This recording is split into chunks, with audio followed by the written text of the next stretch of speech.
Beauty from the Shelf is a podcast where industry experts fill in the gaps integral to growth for early stage beauty founders and brands. For this episode, I got a chance to sit down and talk with Robin Beck, who is a product chemist and a formulator, and she's also worked in product development. Here's a snippet from our conversation. It's like a baker versus a bakery. You know, a bakery needs a baker, and the baker knows how to put all those ingredients together to make the cake. And so the formulator, of course, is the baker, and the manufacturer is the bakery. You know, they're the ones that mass produce it, make it bigger, make that, you know, that cake the way it should. Let me tell you a little bit more about Robin. Robin is the CEO of Manufacturing to Retail, a boutique firm that helps companies with product development. Her expertise lies in business strategy and business project management. As I said earlier, she's a chemist by trade, and she's worked for a variety of large organizations like Ecolab and Target on product development. I am so excited for you all to hear this conversation. While we've talked about product development in other episodes, this episode really gets into the nitty-gritty of things like product briefs, questions to ask, claims that you should consider, specific questions that you should ask a potential chemist or a potential product manufacturer. And we also get into things like formulation ownership. There were so many good nuggets. I'm really excited for y'all to hear it. Make sure you get your pen and your notepad ready because there were a lot of really good gems dropped in this episode. But before we get into it, let's take a moment and thank our podcast sponsor, the M.U.S.E Group. Thank you to the M.U.S.E Group for sponsoring the Beauty from the Shelf podcast. Through their sponsorship, I am able to continue to share tips and tools to help early stage brands fill in the gaps that are integral to growth. Now that we've thanked our sponsor, let's get into today's episode.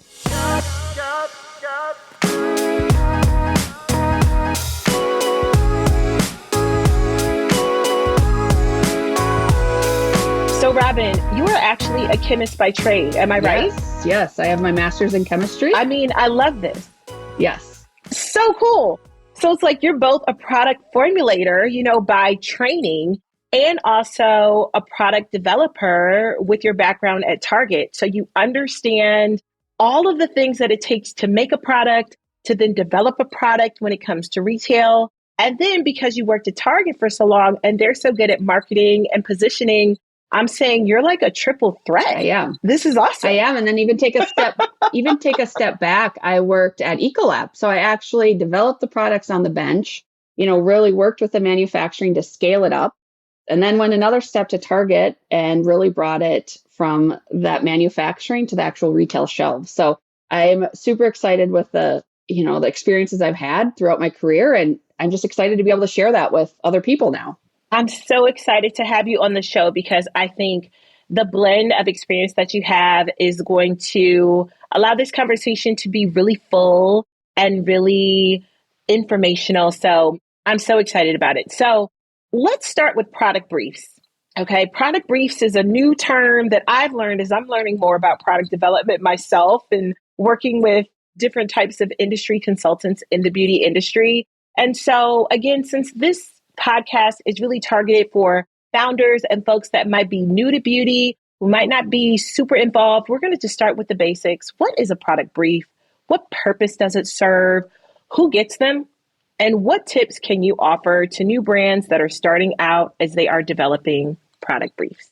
Yeah, I love product briefs. They're like your secret sauce. They're like your recipe.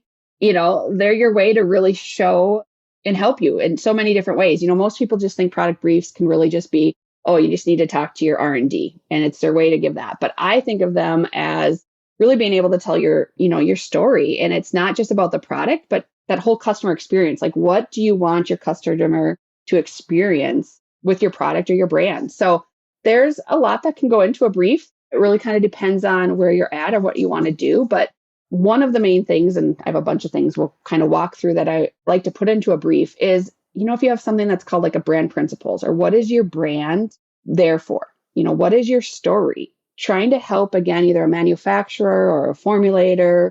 You can even use this for marketing. You know, why is your brand and your product there? Like, what do you want your consumer to feel or think of when it comes from a brand? So again, the more you can explain that and put that in your brief, I think, again, it brings everybody to feel like they're one unit into making this product. Then a lot of product briefs sometimes can just think, especially with formulators, you can think it's just about the goop in the bottle. I like to say, again, it's that whole customer experience. So I like to put packaging requirements because those packaging requirements can really also affect who you use to manufacture. So, if you want this in a tube, but they don't do tubes, okay, you know what? Maybe that's not your partner. But if you have that in there and you're sharing your brief with them, they're like, oh, we can't make this for you. We don't have tubes.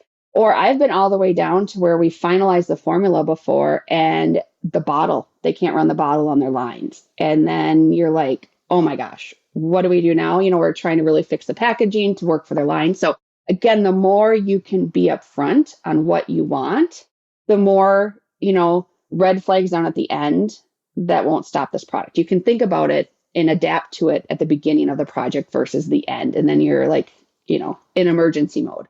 And, your formulation sometimes might affect the packaging or the packaging affect the formulation. So think of like light stability. So maybe, it getting some sunlight could affect the color of your product. So then that would affect what type of bottle do you want? Do you want a clear bottle or do you want a tinted bottle so the light can't get through? So again, all these things that, will help a manufacturer or a formulator.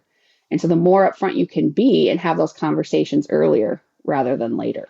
So another thing to think about, I love in here is I do a physical attribute. So think about how that customer is going to look at and feel. So does it smell like, does it look like, is it thicker? Is it runnier?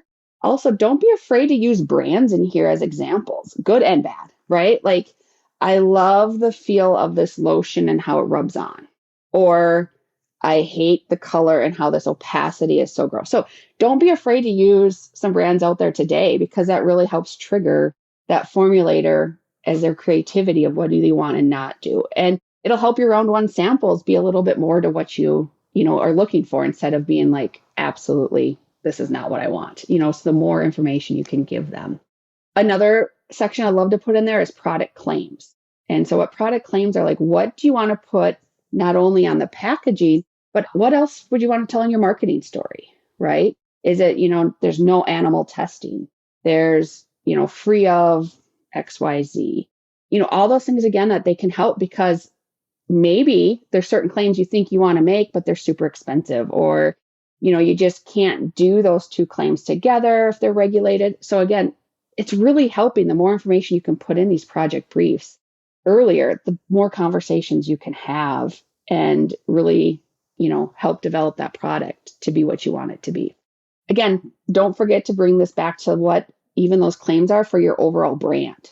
So even though you might not think that relates directly to that product, it's still a claim that your brand's making. Your product should make it as well.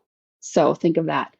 And then another thing I like to think about when it comes to claims or really anything is helping them understand what is the must-have. So the things that you absolutely have to have in your product, whether that's packaging, claims, attributes, but then what is the nice to have? So you're like, well, I would love for it to do XYZ. Because that's where, again, when we kind of get later in this conversation around cost and, timing, some claims might require, a 3 years, clinical study. Well, that's super expensive. And you're going to realize, whoa, I can't make that claim today, right? That's another like $60,000. So again, that's a nice to have though. And then you can have that conversation up front and be like, hey, we can do it, but it's going to cost you XYZ. Yeah. And then also if there's any quality assurance guidelines, I think this is another one that a lot of people miss because you just kind of assume your manufacturers are doing it, but some of them might not, they might not. Like I want retains from the beginning, middle, of end, or I'm expecting, this shelf life stability. So anything that you might think you want from that quality assurance standpoint, put that in there so there's no again, no red flags when it comes down to it. And then the final thing I like to put in is like brand inspirations, I call these, or like mood boards. So what are those brands? And they might not even be currently in your category. They could be in a completely different category, but you just love either like how they're marketing or how their product shows up on shelf or how they tell a story. And again, when you're putting that in there, that really kind of helps the whole team, the business unit, the manufacturers, everybody really know where you're coming from when it comes to your brand and your product. And again, you can again, I always say, also say what you don't want to do. Like if there's a brand out there that's, no, I do not want to be that because of, whatever reasons, then put that in there as well. Again, it's just a great tool that's not only just for manufacturers, but could be for your marketing team or your business new unit, or you have to hire a marketing firm. They would love all this information as well. That's so good, Robin. And I think sometimes when you think about a product brief, especially if you're a founder who doesn't have a background in formulation, hearing this might trigger someone to say, oh, this is why you might hire a product development consultant or someone to help with these things, especially if you want your product to be just so. All of those things are super helpful and definitely some things that I didn't think about, but I love how you brought in what the essence of the brand is and also what you want your customer to feel. Like those things are so important because when you're talking about product, again, it's not even just like you said, the goop in the bottle. It's also like, what do we value? Are we vegan? Are we clean? Are we clinical? All of those things are going to impact at the end of the day what the brand or what that final product brief looks like. So Yeah. thank you.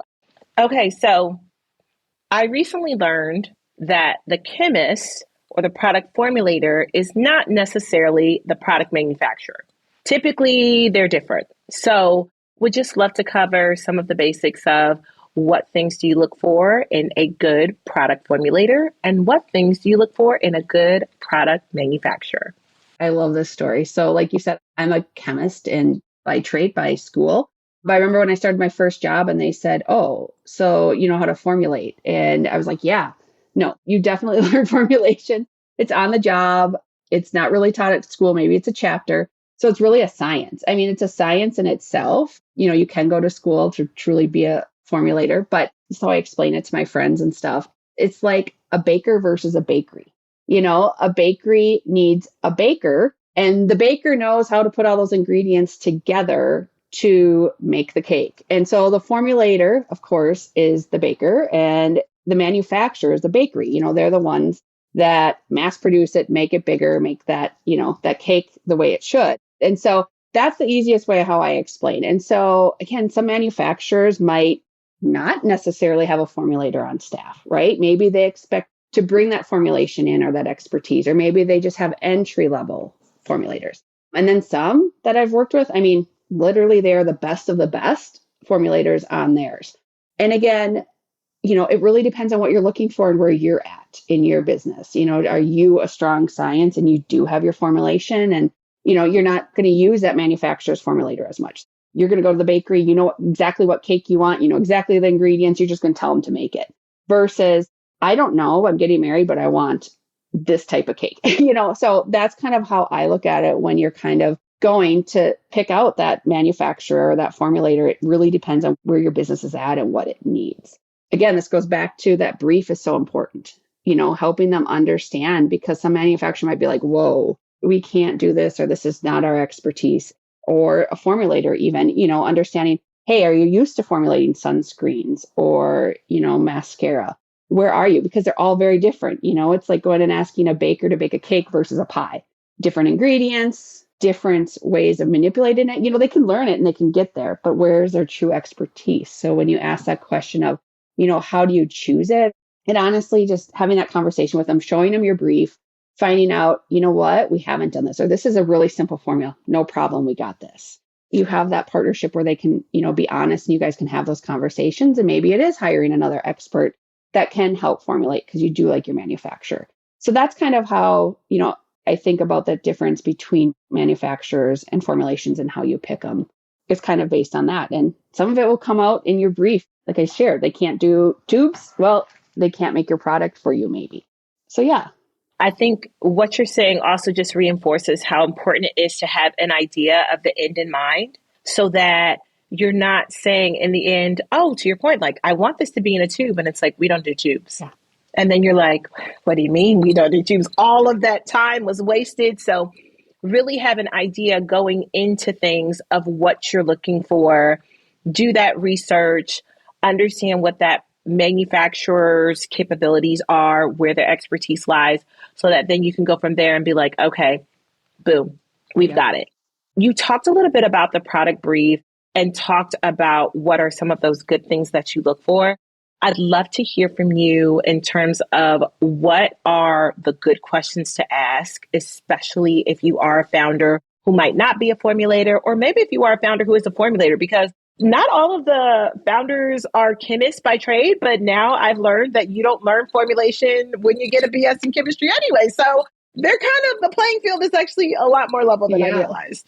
So what are those good questions to ask? And what do founders need to know when to go deep when it comes to product Yeah. formulation? I mean, one, you got to get in the factory, right? Like you should be able to go in and visit and see it. I mean, especially if you're going to want to be a true partner with them. And, from that, you can kind of just, see how do they run the factory? Where are their quality checks? Are they doing quality checks? What are their batch sizes? Sometimes you can get this and sometimes you can't, but are they able to share who are their current customers? Who are they making it for? Sometimes they're just co-packers and they're just making it for the brands. And so the brands are really, coming in, telling them exactly what to do and using their lines and their fill. Or are they working for a smaller brand and they are, actually making the formulas and help co-develop those formulas? Another great question is ask if they've had any recalls. You don't really want to be with somebody that's had tons of recalls. And, that is something you can go online and look from through the FDA in a cosmetic. They do have to put them out for public view. So, ask them that. You can also, try to understand how do they substantiate the claims? Are you having to substantiate them? Because in that brief again, like I shared, it's really good to put those claims in. And sometimes I've, manufacturer like, oh, yep, we can make it. And then a founder doesn't truly understand what goes into that claim, and then there was no substantiation. There wasn't any clinical study or, that is, I like to call the fluffy claims, right? Like, is it a fluffy claim or does it need some sort of substantiation? And just so then, do you need to hire again another regulatory consultant to help you understand how to make that claim if they don't have that on staff or their formulator doesn't really understand that regulatory piece of you need to have this percent of this, ingredient in there to make that moisturizing claim, for instance. So again, those are just kind of some great questions to understand who you're getting with and really goes back to your volumes too. I mean, obviously the larger the volume, probably the bigger the manufacturer, the more resources they have. You're a smaller volume, you're going to end up with a smaller manufacturer and not as many resources. So it really depends on where your project is and what your volumes are too, for what manufacturers you're going to get. So, speaking of product formulation, formulation ownership can be a big topic of debate. And I know in our conversations, you had a very interesting take on this because in some cases, you're in favor of not necessarily owning the formula so that you can be nimble and make moves if you need to. How is this a good, or when is this a good strategy for branded businesses? And are there products where brands should advocate to own the formulas? And how do brands navigate these conversations so that they own it? I hear that you need to say this up front and that it's a lot harder to do if it's an afterthought, but that's kind of the extent to which I know. So I'd love to hear your thoughts on that one. Yeah, no, I agree. And I think that is that conversation. And it kind of depends, where you're at. Did you bring that formula in? And, my example is this is what CPGs do, right? Like P&G, where they will come in with the formula, with, let's just say the recipe, right? How to make it on their lines. They own it. They can move. If you're a brand that has that well, because you do have a formulator or you hired a formulator, that is your formula and take it where you like. If you're smaller and you're a founder and like you said, you're not a formulator by trade, but you know what you want. And so you kind of do that co-development. I think having that conversation up front and being like, who owns this formula? Who ultimately gets it? And you're right. It depends on where the business is at and what's going on. I like to kind of co-develop again, because it is such a, there's so much innovation. There's so much to do with raw materials. Certain raw materials can have the same function and that product, but cost significantly different, right? And so it goes back to your claims again. So if your manufacturer uses a certain, let's just say, preservative system, and they can buy it in bulk, right? They're driving it in with a semi, you would want to use that preservative system. You get better pricing. Versus if you took that formula to another one and they use that, preservative, and they're just buying it in a drum. So I think I like to sometimes just work with them and say, you know what, we're going to co-develop this together. And however that decision's made on the business side, who owns it or not. But there's just so many things. Like you think about an apple pie. You can go buy an apple pie from Costco and from Target, and they might, taste very similar to the consumer, and they're both good, but they definitely have different ingredients. So I kind of think of that as like manufacturers. Like just because you don't own it doesn't mean you can't go get the same product somewhere else. It just, that manufacturer might own it or might co-develop it with you to have, again, meet your product brief. So your consumer has the same experience that they have. It's kind of like, store brands, product. Sometimes you're like, is this any different? It's definitely made in two different manufacturers, but you really can't tell the difference if you took the bottle away. And again, that's just that formulator. They're like magical. They can create something with different raw materials, but at the end of the day, you have the same exact experience. So it kind of depends on what you want to do. And I think that bulk pricing is a huge, huge win for a lot of my customers where, if it is one of the most expensive ingredients at the time, but they can use it, and again, that manufacturer is an expert at making that body wash. Why wouldn't you want that same surfactant in bulk to save you money? And it goes back to your volume and those manufacturers. But there's a lot to think about when you kind of look at your manufacturers and your formulators.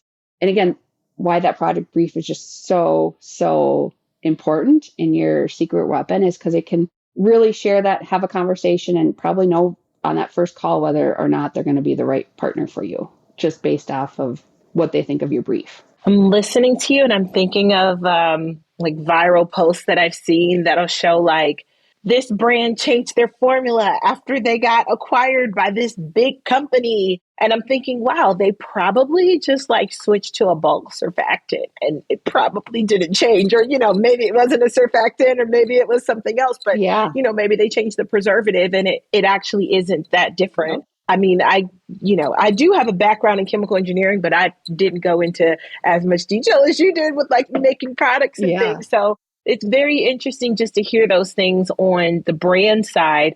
I think the one watch out is definitely just how consumers perceive product changes. It's interesting because, and we'll talk, my next question is more so around cost because it is so important, especially with margins being as tight as they are now. But that consumer will show those before and afters and not the one showing like your skincare before and after. I mean like the receipts of like, these are the ingredients before and these are the ingredients after. They change. And so I think if you are going to make a change like that, it's really important to be intentional about it and be very closely aligned with marketing to have a conversation and a plan of action about how you're going to have this discussion with the consumer so that they understand why you made this change, why it's better for them, or why it's not actually impacting them at all. Because sometimes, perception is reality. And it's like, no, we tested this. There actually isn't a difference. Or no, we tested this.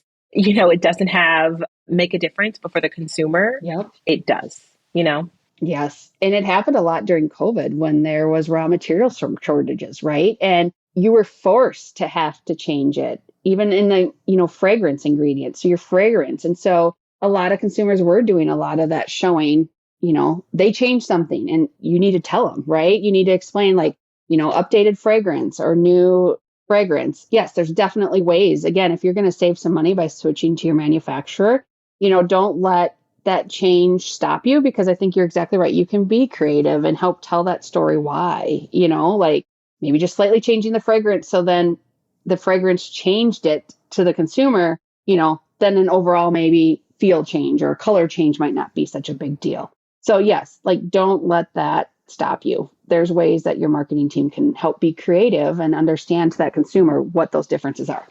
So we talked a little bit about costing and you talked about bulk pricing, and we know that everyone is looking for a deal. Value is obviously super important. Keeping what's important to the consumer is top of mind, but many companies, especially manufacturing beauty brands, are P&Ls and they're trying to make money. We're here for profit. And the benefit to scale is that you have access to this bulk pricing, which you alluded to, a la supply and demand. Can you share some ballpark figures on some of the numbers that are needed to get access to bulk pricing? Just to give us an idea of like, do we have to be like target level, or can we still get access to some bulk pricing if we are still a fairly small brand that's scaling to a certain extent? It really depends on those manufacturers and their contracts, right? Their contracts with their raw material suppliers. So maybe they have a great relationship with BASF. And so all the BASF surfactants are at, a discount. So again, just helping understand with your manufacturer when you're going into that brief, if you really want to keep your formulation and you want to keep your ingredient statement identical, put that in the brief, right? So then as they're formulating, they can understand and help you understand like, hey, if we change out this surfactant from this BSF from Clariant, you're going to get an X% of savings. So, and that could be just because of where they buy it, right? That's their supply chain. And you might be writing the shirt tails of a national brand that they're actually making for. And so then it doesn't necessarily matter yours because you're just going to write off the shirt tail of that brand or something. So, I don't know the levels because it really depends on the manufacturer and their contracts, just like yours. But again, having those conversations, maybe they're willing to help work with you on that as well. On that note, Robin, how often should brands consider re-upping or revisiting these conversations? Because it's one thing at the start of formulating a product, but once you've been with the manufacturer for 6 months to a year, 2 years, 3 years, pricing changes, right? Yesterday's price is not always today's price. So Are there ways that brands can be proactive or think about putting things into their business plan so that they can have access to some of the pricing that might be available that maybe wasn't available previously? Yeah, I mean, I like to think of my manufacturers also as like partnerships, right? And so that give and take. So I think the more you can maybe have those upfront conversations, there's some that are great that are like, you know what? Especially through COVID, I just keep going back. We've all had such a rough few years of all the raw material supply issues. And I mean, just having those conversations and being honest and, going back to like, if they say, you know what, we have this raw material increase, we got to increase your price. Again, going back and being able to be nimble and flexible maybe in your formulation, be like, okay, what could we do to help reduce that price, right? Is there another raw material that's very similar to that one? And again, having that partnership would be, everyone's dream. They're not all like that. But when you do have them, keep them because they want to keep you as a business and they want to keep that volume going. So maybe if you could keep that back and forth and be a little bit more flexible for them too, of understanding how can you help them because they're there trying to just get as much product out the door because that's how they're profitable, right? When that product goes out, they get paid. So same as you. So how can you help them get more product out the door faster? That will in turn help you as well. Okay. So last question. You've seen a lot in this industry. I love to just ask the general open-ended, what advice would you give to founders that are just starting out in the beauty industry? What advice do you have for them? Yes, I love this one. This is like my jam. This is what I love to do. And my first thing is I always ask a founder is where are you in your competitive landscape? And I don't mean just price. I know a lot of people go back to price. Well, you know what? That's $6.99. I'm only $5.99. That's great. But where are you in terms of claims? And you can kind of, like I always think like, grid that out. Are you up in this wellness? Are you down in this, OPP? Where are you compared to what's out in the market for your consumer? And then what is your consumer like? Where might you be getting new consumers from? Where is your consumer today? Where would you like, your consumer, where would you like to take from? Because just understanding that competitive landscape is really key because you have to remember you're not going to please everybody. That's why there's so many brands, what I love, my girlfriend doesn't love or doesn't work. Our skins are so different. Our environments are so different. So understanding your competitive landscape and understanding where you want to go and need to go is so key, especially even as you're getting ready to go into a retailer, right? And this, Monique, as a buyer, you got to know, like, how am I going to help you out? How am I going to help them out? What guests are they bringing in? And maybe your key guest is what they want.